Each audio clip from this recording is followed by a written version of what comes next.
Buongiorno, cari amici miei. My friends, good to see you. How are you? In this video, we're going to cover topic 10, and that is the present value of a lump sum. So we're still in the world of time value of money. We're still talking about lump sums as opposed to series or annuities, but this time we're talking about present value.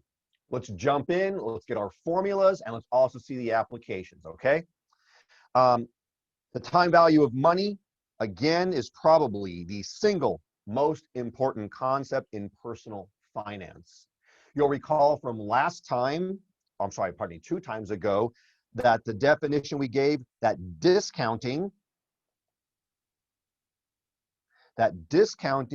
is the process of reducing future values, present values.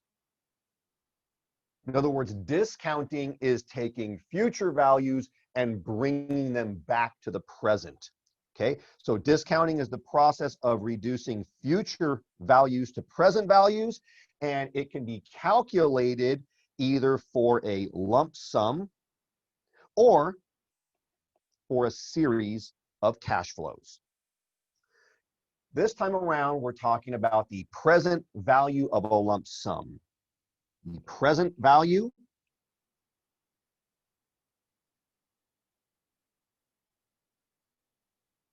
of a lump sum is the current worth, the current value of an asset that's to be received in the future.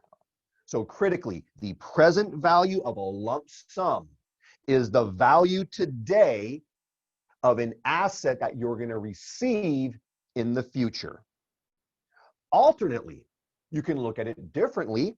You can also think of this as the amount of money that you would need to set aside today at a given interest rate and for a given time period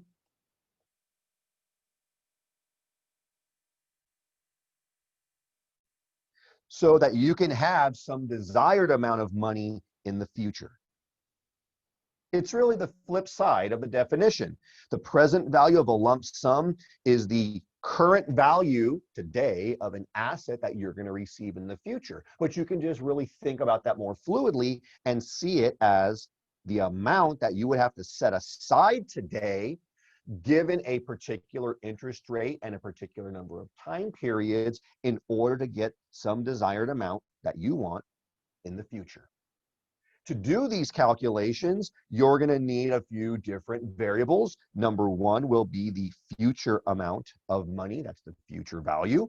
You're going to need your interest. You're also going to need your number of years. So our same variables are coming back into play. We're just going to do them a little bit differently. In fact, the inverse of the last time.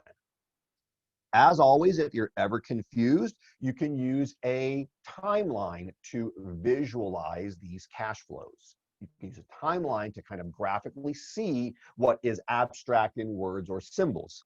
It would look something like this. Let's just say, for example, that you're going to receive $1 million in 30 years. Or, seen differently, you want to have accumulated $1 million in 30 years.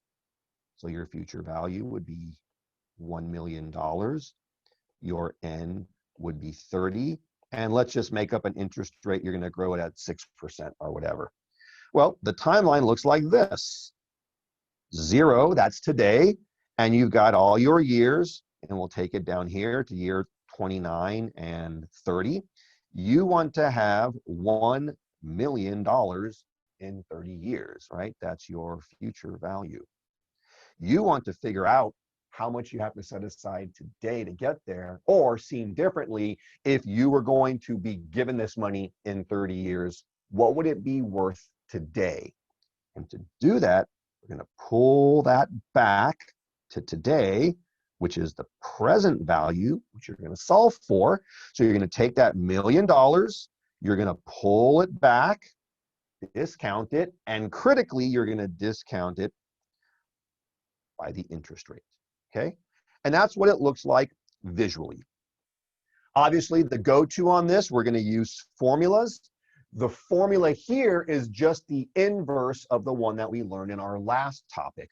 So present value is going to be equal to future value divided by 1 plus the interest rate raised to the exponent. Okay, it's the same formula as last time. We just rearranged it with some simple algebra to move the arrow the other way, okay, to discount, not compound.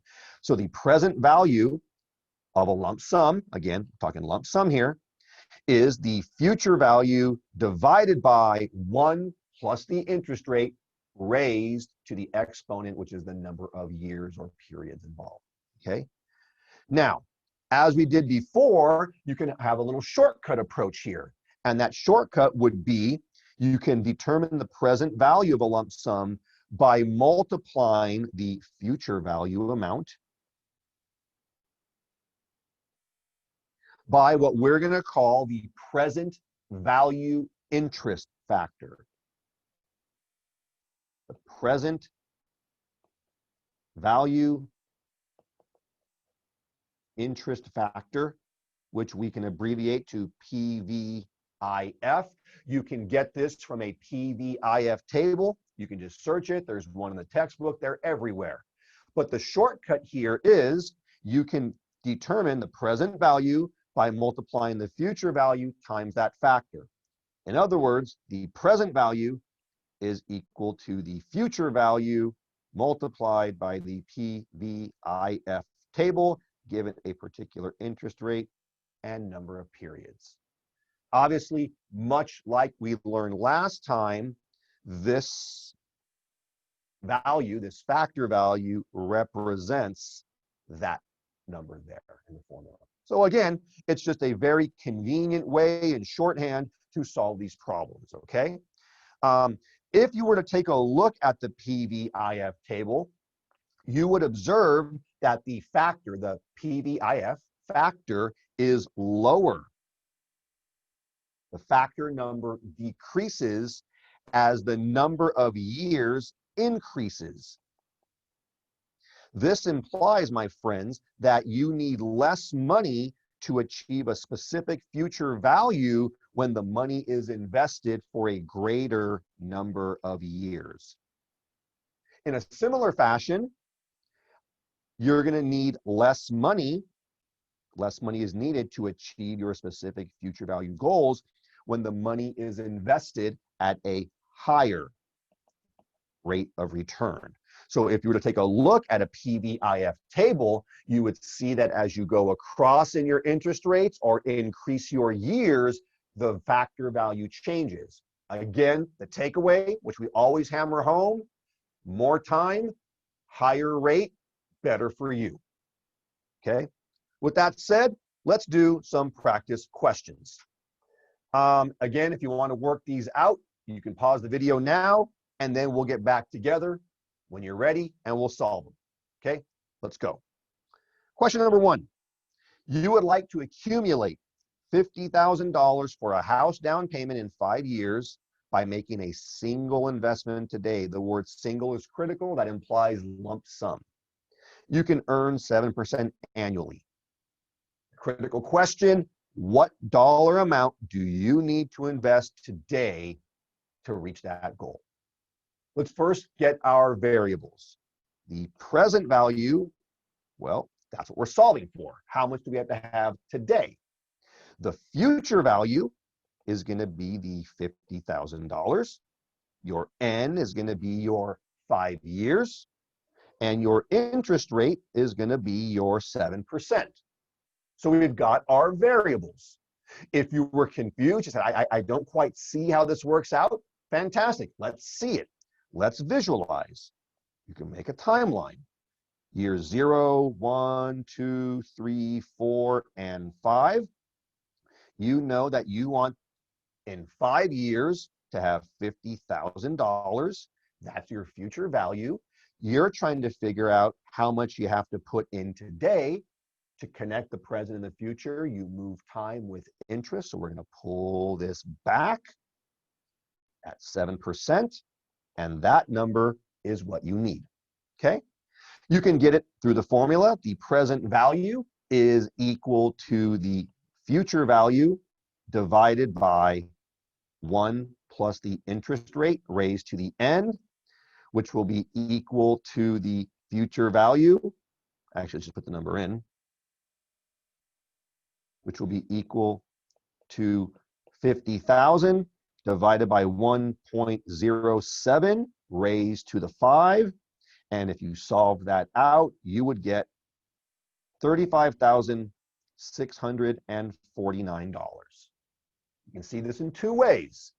If you set aside $35,649 today, given this particular interest rate and time frame, it'll grow to $50,000 in the future. Or if you were to say, I know I'm going to need $50,000 in the future, how much do I have to put in today? Either way, you would say, yep, you set aside $35,649 today, and you're going to have that $50,000 for your down payment in the future, assuming that your time periods and interest rates hold. You can also use our shortcut. Let's do that briefly. The present value is equal to the future value times the present value interest factor. This would be equal to 50,000 times 0.7130. If you check your tables, you would see that 0.7130 is your PVIF given 5 years and 7%. You multiply that out, 35,650. And again, a little bit of rounding error is inevitable because sometimes you use shorter or longer numbers. But either way, you've got your solution. You're ready to go. Okay, let's do one more example. Our friend Danny Boy, old Danny Boy, he would like to one day have $150,000 in his investment account. He wants that in 20 years. Danny Boy can earn 4% per year. So let's recap. Old Danny Boy wants to have down the line $150,000 in 20 years and can earn 4% per year. His question to you is, how much, what single sum do I have to invest today to get there? Let's work it out. First things first, we know his future value, $150,000.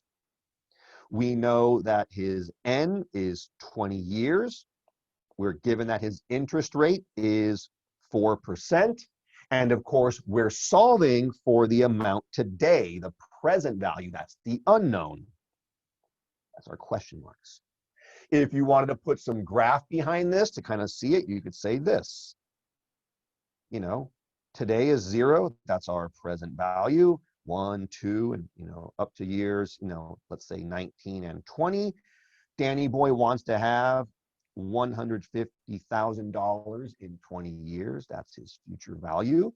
He wants to know, basically, if you bring it back at 4%,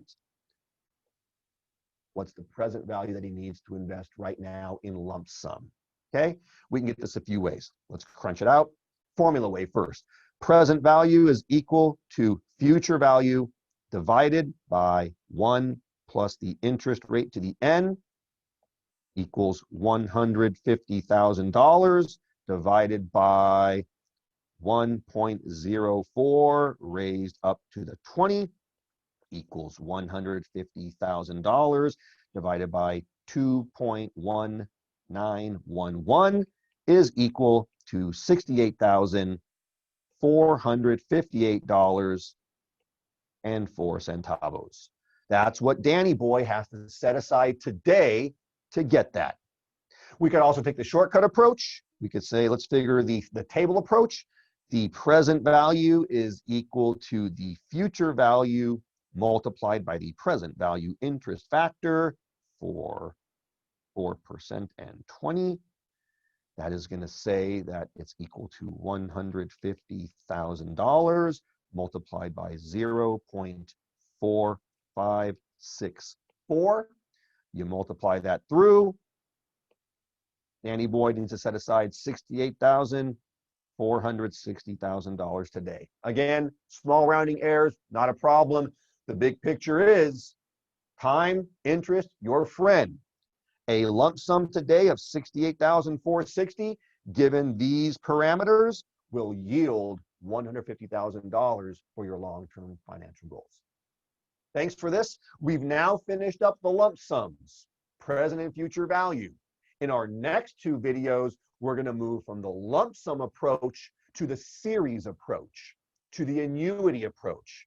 And what we're going to be doing is looking not at how a single one-time deposit affects you, but how recurring contributions, recurring series of cash flows affects you. Let's jump into that next. See you in a bit.